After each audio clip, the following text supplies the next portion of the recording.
Hello everyone, welcome back. If you love coin. Most people see a quarter as nothing more than 25 cents. It buys you a piece of candy, a parking meter minute, or just sits mixed with dimes and pennies in a coin jar.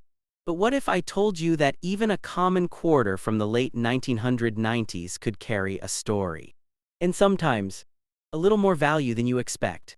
Today we are going to look closely at the 1998p Washington quarter, a coin struck at the Philadelphia Mint, and we will walk through its background, its design, what fine condition really means for a coin like this, what its value is in today's U.S. market, and why some examples of this same date and mint mark can end up selling for much more than you'd think.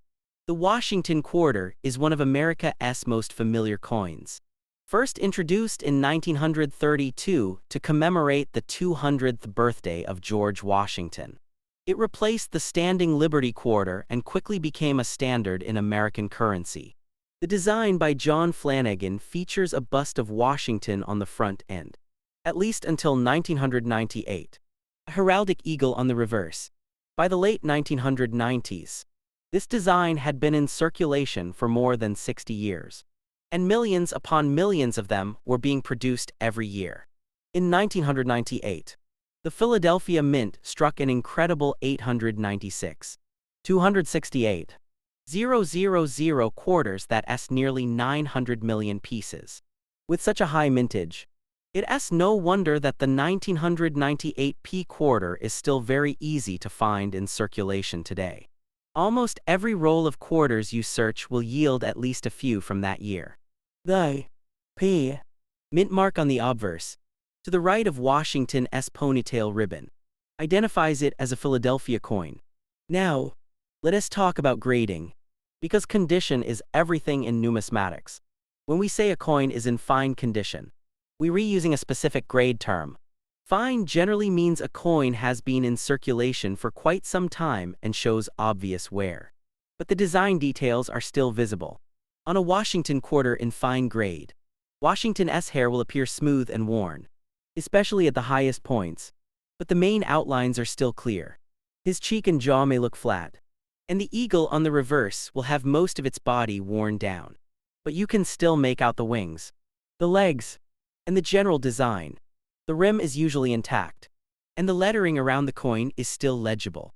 It's far from pristine, but it's also not a beat-up coin with almost nothing left to see. So what does that mean for value? A 1998p Washington quarter in fine condition is, in most cases, still worth about face value 25 cents. In some cases, collectors who are filling a date and mint mark set might pay a little more. Maybe $1 or $2 at most. For a clean example, the truth is, because nearly 900 million were minted, there is no scarcity in the market. The ordinary fine condition 1998p quarter is one of the most common modern quarters you'll find. And coin dealers usually have them in bulk, so the value is low.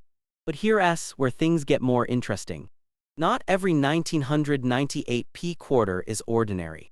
There are a few factors that can take a common 25-cent coin and boost its value much higher. One of those factors is strike quality. Collectors look for coins that are well struck, meaning the details are sharp and complete. On Washington quarters, some collectors focus on the eagle's breast feathers on the reverse. A weak strike means those feathers are flat and indistinct, but a strong strike shows crisp details.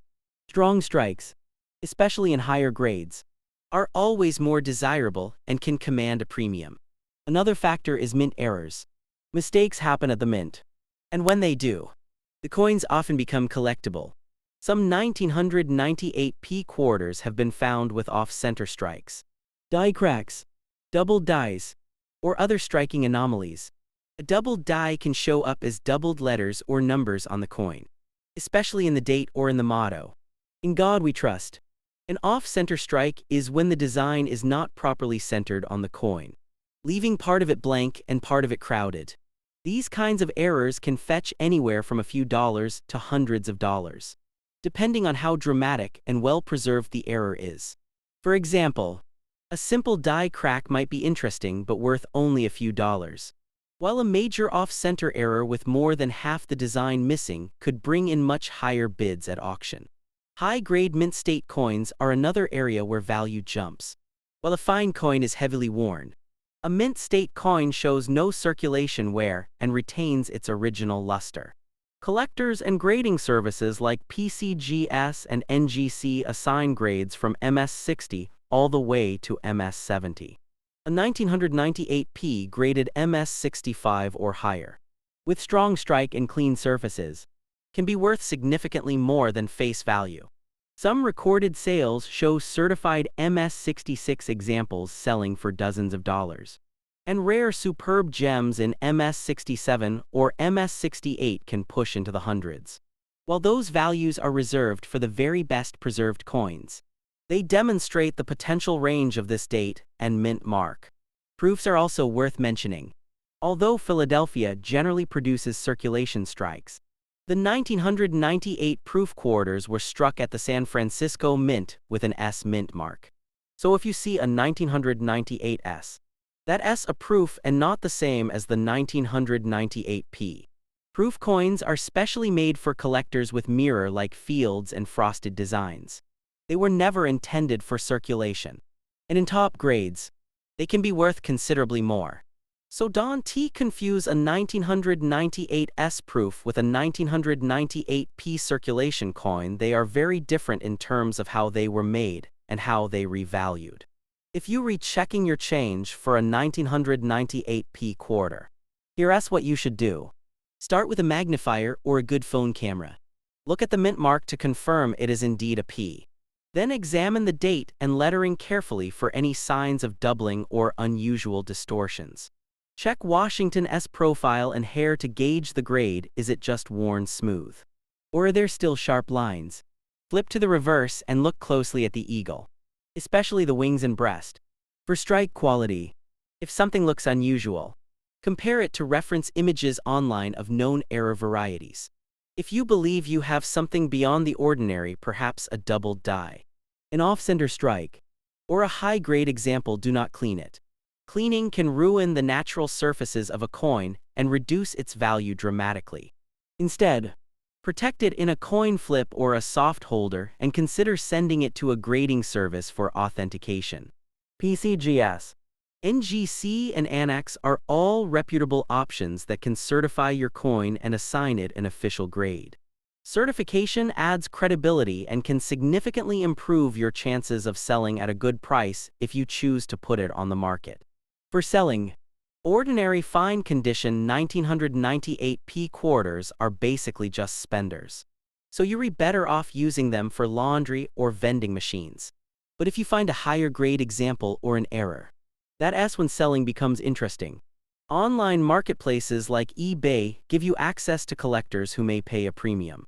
Coin shows and auctions are another way to reach serious buyers. Always provide clear, detailed photographs and accurate descriptions, especially if you are claiming an error or a high grade, because trust is everything in the coin market. To sum it all up, the 1998 P Washington quarter in fine condition is generally worth only a little more than face value, usually 25 cents to $1 or $2 at most. With nearly 900 million produced, it's simply too common to be scarce. However, hidden among them are rare gems, high-grade mint state coins, unusual error strikes, and dramatic varieties that can command premiums ranging from dozens to hundreds, even thousands of dollars in exceptional cases. That's why coin collecting is so fascinating. You never really know what's hiding in the change you spend every day. So next time you pull a quarter out of your pocket and see the date 1998 with a little P under it, don't just toss it aside. Take a closer look. It might just be an ordinary fine condition coin worth face value, but there's always a chance it could be something more, something that makes the everyday extraordinary.